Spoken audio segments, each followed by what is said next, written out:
Assalamualaikum warahmatullahi wabarakatuh. Baiklah, pada kesempatan kali ini saya akan menjelaskan materi tentang akuntansi syariah pada submateri tentang akad-akad lainnya. Di mana pada kali ini saya Isbul Waton dengan NIM C1C020047 sebagai mahasiswa akuntansi di Universitas Negeri Jambi dengan dosen pengampu Dr. Wermi Eka Putra SEMSI CIQNR CSRS. Baiklah, langsung saja ke akad yang pertama, yaitu tentang akad syaf. Syaf menurut bahasa adalah penambahan, penukaran, pengindaran atau transaksi jual beli. Syaf adalah transaksi jual beli patula dengan patula lainnya. Transaksi jual beli atau pertukaran mata uang dapat dilakukan baik dengan mata uang yang sejenis maupun yang tidak sejenis. Kemudian adapun sumber hukum akad syaf adalah transaksi pertukaran emas dengan emas harus sama takaran. Timbangan dan tangan ke tangan tunai, kelebihannya adalah riba. Perak dengan perak harus sama takarannya. Timbangan dan tangan ke tangan atau tunai, kelebihannya adalah riba. Kemudian gandum dengan gandum harus sama takarannya. Timbangan dan tangan ke tangan atau tunai, kelebihannya adalah riba. Kemudian tepung dengan tepung harus sama takaran. Timbangan dan tangan ke tangan atau tunai, kelebihannya adalah riba. Kemudian kurma dengan kurma harus sama takaran. Timbangan dan tangan ke tangan atau tunai, kelebihannya adalah riba.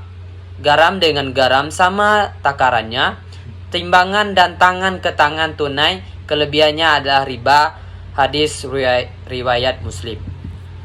Kemudian adapun rukun dan ketentuan syariah dari akad syaf.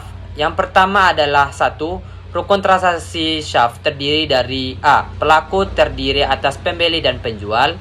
Yang B adalah objek akad berupa mata uang. C adalah ijab kabul atau serah terima. Ketentuan syariah yaitu A. Pelaku harus cakap, hukum dan balik. B. Objek akad.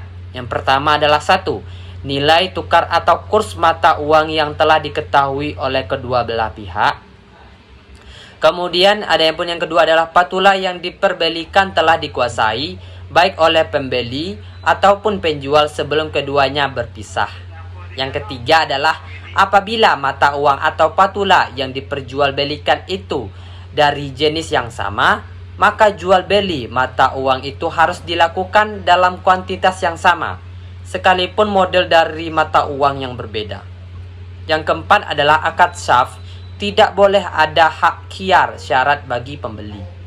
Kemudian yang kelima adalah dalam akad syaf tidak boleh terdapat tegang waktu antara penyerahan mata uang yang saling dipertukarkan.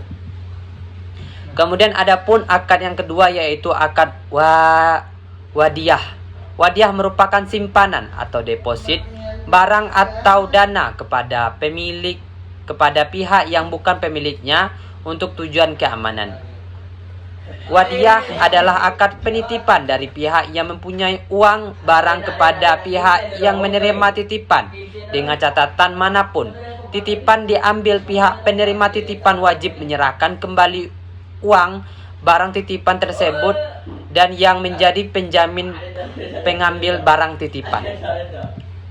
Kemudian adapun sumber hukum dari akad wadiyah, yang pertama adalah terdapat pada Al-Quran ayat 4 pada ayat 58 yang artinya sesungguhnya Allah menyuruh kamu menyampaikan amanat kepada yang berhak menerimanya dan as-sunnah yang berbunyi tunaikan amanat itu kepada orang yang memberi amanat kepadamu dan jangan kamu mengkhianati orang yang mengkhianatimu. Hadis riwayat Abu Daud dan Al-Tirmizi. Kemudian yang kedua adalah jenis akad wadiyah. 1. Terdapat 2 jenis akad wadiyah yang diantaranya 1. Wadiyah amanah, yaitu wadiyah di mana uang barang yang dititipkan hanya boleh disimpan dan tidak boleh didaya gunakan. Contohnya titipan barang di pusat perbelanjaan. Yang kedua adalah wahidah damanah, yaitu wadiyah di mana si penerima titipan dapat memanfaatkan barang titipan tersebut dengan seizin pemiliknya. Kemudian adapun rukun dan ketentuan syariah.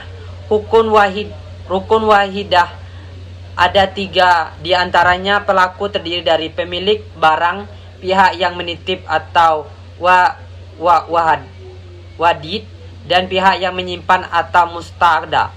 Objek wadiyah berupa barang yang dititipkan atau wadian dan ijab kabul serah terima. Sedangkan ketentuan syariah yaitu pelaku harus cukup hukum, balik, serta mampu memelihara barang titipan. Objek wadiyah, benda yang dititipkan tersebut jelas dan diketahui spesifik oleh pemilik dan penyimpan. Yang ketiga adalah akad al-wakalah. Akad al-wakalah, atau al-wikalah atau tahwih artinya penyerahan, pendelegasian, pemberian mandat atau sabit ayat 8. Akad wakalah adalah akad pelimpahan kekuasaan oleh satu pihak kepada pihak lain dalam hal-hal boleh diwakilkan. Sumber hukum dari akad al-wakalah terdapat dalam Quran surah ke-18 ayat 19 dan As-Sunnah. Kemudian adapun rukun dan ketentuan dalam syariah. Rukun wakalah ada 3, yaitu pelaku yang terdiri dari pihak pemberi kuasa, muwakil, dan pihak yang diberi kuasa atau wakil. Objek akad berupa barang atau jasa, ijab kabul atau serah terima. Sedangkan ketentuan syariah yaitu A. Pihak pemberi kuasa, pihak yang meminta diwakilkan adalah pemilik sah yang dapat bertimbang kepada sesuatu yang diwakilkan, orang yang mukalah atau anak muyaji dalam batas-batas tertentu, yakni dalam hal yang bermanfaat baginya seperti mewakilkan untuk menerima hibah, menerima sedekah, dan sebagainya. Yang kedua adalah pihak penerima kuasa harus cakap hukum, dapat memperkerjakan tugas yang diwakilkan kepadanya. Adapun dari objek yang dikuasai atau diwakilkan, yang pertama adalah diketahui dengan jelas oleh orang yang mewakilkan. 2. Tidak bertentangan dengan syariah Islam. 3. Dapat diwakilkan menurut syariah Islam. 4. Manfaat barang atau jasa harus bisa dinilai. Yang kelima adalah kontrak dapat dilaksanakan. Sedangkan itu akad wakalah dapat berakhir dikarenakan hal-hal sebagai berikut. 1.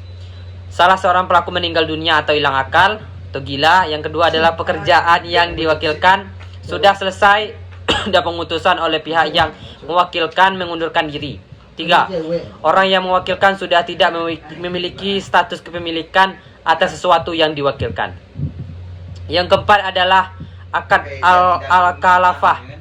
Akad al-kalafah adalah suatu perjanjian pemberian jaminan yang diberikan oleh penanggung atau kafiil kepada pihak ketiga atau makul lahu yang memenuhi kewajiban pihak kedua atau pihak yang ditanggung atau makul ahlul sa'il. Sumber hukum akad al-kafalah terdapat dalam Al-Quran dan As-Sunnah.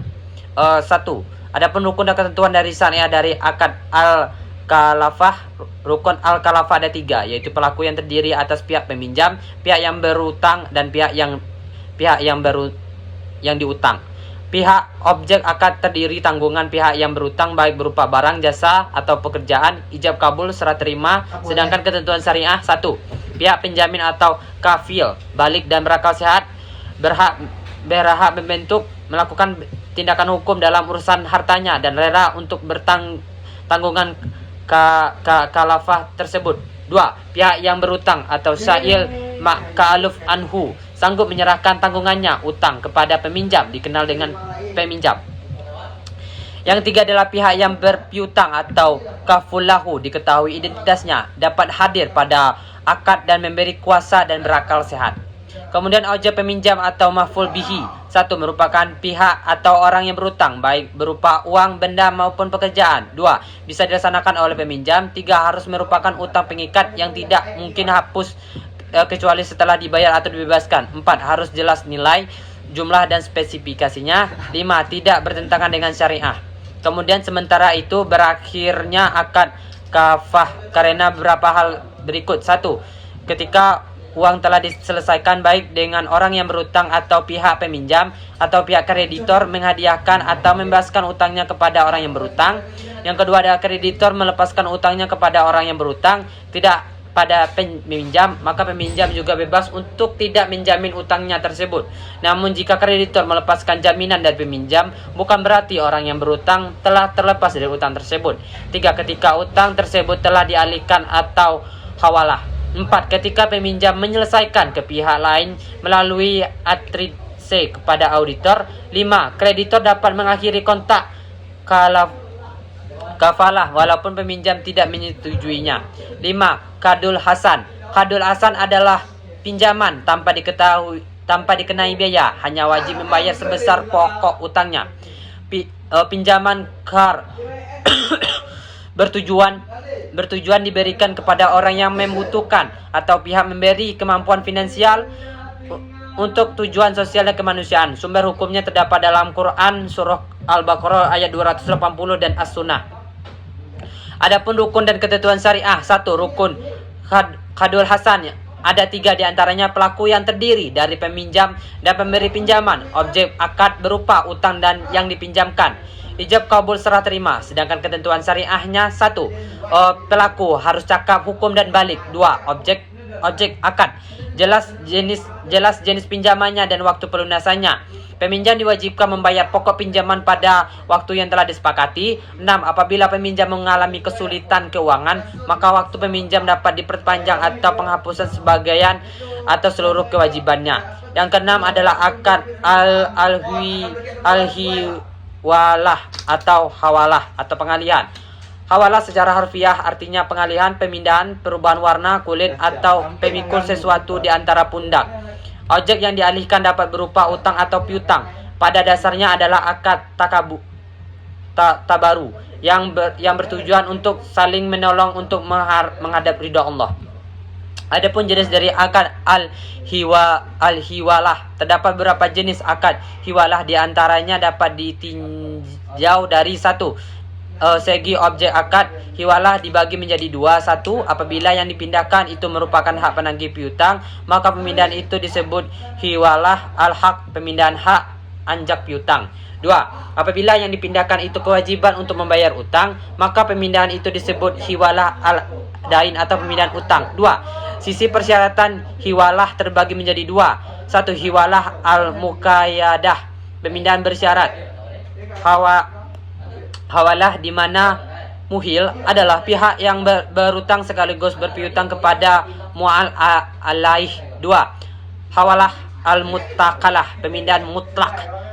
Hawalah ini di mana muhil adalah pihak yang berutang tetapi tidak berpiutang kepada muhawalah ailailah. 2. Dasar hukum hiwalah. Hadis Nabi Muhammad SAW sebagai berikut. Menunda pembayaran bagi orang yang mampu adalah kezaliman. Dan jika salah seorang kamu dialihkan atau dihiwalahkan kepada orang yang kaya yang mampu, maka turunlah penerimaan pengalihan tersebut. Hadis riwayat Muslim. Yang ketiga adalah rukun dan ketentuan. Rukun hiwalah ada 3, yaitu pelaku yang terdiri atas pihak yang berutang atau berpiutang atau muhil, pihak yang berpiutang atau berutang atau muhal, pihak pengambil alih utang atau piutang atau muawalil. 2. Objek akad adalah adanya utang dan piutang. Selain itu yaitu ijab kabul atau serah terima. Sementara itu ketentuan syariah yaitu 1. Pelaku sudah balik dan berakal sehat, berhak penuh untuk melakukan tindakan hukum dalam urusan hartanya dan rela dalam pengambil alihan utang piutang tersebut dan diketahui identitasnya. 2. Objek piutang mukhalif bihi bisa dilaksanakan oleh pihak yang mengambil alih utang dan atau piutang. Harus merupakan utang atau piutang mengikat yang tidak mungkin hapus kecuali setelah dibayar atau dibebaskan. Harus jelas nilainya, jumlah dan spesifikasinya, tidak bertentangan dengan syariah Islam. 3. Ijab kabul adalah pernyataan dan ekspresi saling ridho rela di antara pihak pelaku akad yang dilakukan secara verbal, tertulis, melalui korespondensi atau menggunakan cara-cara komunikasi modern. Yang 7 adalah akad arrah atau pinjaman dengan jaminan. Rah secara harfiah adalah tetap, akal dan jaminan. Secara istilah rah adalah apa yang disebut dengan barang jaminan, anjuan, cagar atau tanggungan rah yang menahan barang sebagai jaminan atas utang. Akad rah bertujuan agar memberi pinjaman lebih mempercayai pihak yang berutang. Sumber hukum akad rah terdapat dalam Quran surah kedua, yaitu surah Al-Baqarah 283 dan As-Sunnah. Adapun rukun dan ketentuan syariah, yaitu ada rukun arah dapat ada 4 diantara sebagai berikut. 1. Pelaku terdiri atas pihak yang mengadai rahin dan pihak yang menerima gadai atau mutahin. 2. Objek akad berupa barang yang digadaikan, mahrun dan utang, mahrun bih. 3. Ijab kabul atau serah terima. Sementara itu ketentuan syariah yaitu 1. Pelaku harus cakap hukum dan balik. 2. Objek yang digadaikan atau mahrun terdiri antara A.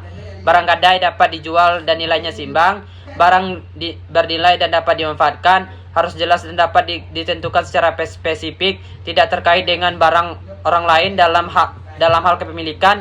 Utang, nilai utang harus jelas, demikian juga tanggal jatuh temponya. 3. Ijab kabul adalah pernyataan atau ekspresi saling ridho rela di antara pihak-pihak pelaku akad yang dilakukan secara verbal, tertulis, melalui korespondensi atau menggunakan cara-cara komunikasi modern. Baiklah, itulah penyampaian materi tentang macam-macam akad atau akad-akad lainnya. Jika terdapat kesalahan dalam penyampaian materi ini, saya mohon maaf sebesar-besarnya. Bagi teman-teman yang belum subscribe channel saya silakan subscribe. Demikianlah penyampaian dari video saya. Saya akhiri, wabillahi wa taufiq wa hidayah. Wassalamualaikum warahmatullahi wabarakatuh.